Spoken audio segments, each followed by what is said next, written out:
Welcome to Quicksort, one of the fastest and most popular sorting algorithms. Quicksort works using a divide and conquer strategy. It picks a pivot element and partitions the array around it. Let's sort this array. 5, 3, 8, 1, 4, 2. We'll pick the last element as our pivot. Here's the quicksort code. The function takes an array, a low index, and a high index. The partition function is the heart of quicksort. It places the pivot in its correct position. Let's begin. Our pivot is 2.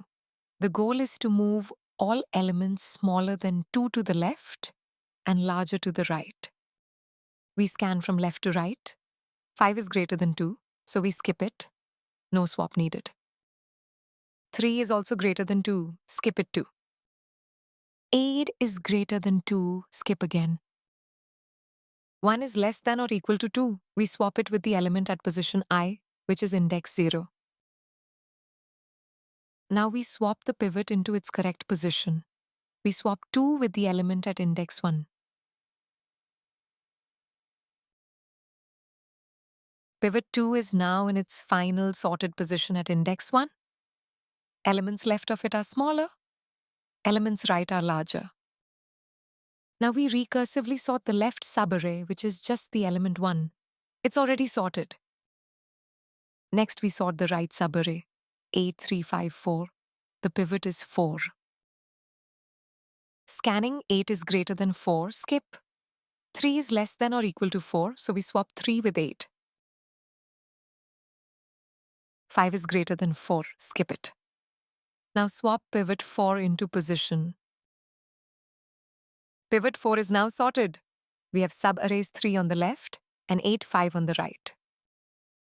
3 is already sorted. Now sort 8 and 5. Pivot is 5.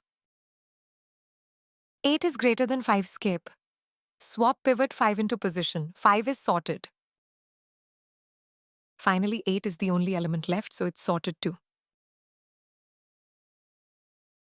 The array is now fully sorted. 1, 2, 3, 4, 5, 8.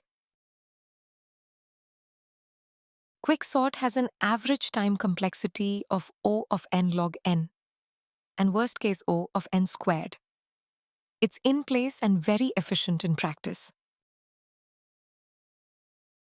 Key takeaways: pick a pivot, partition around it, and recursively sort the subarrays. Thanks for watching.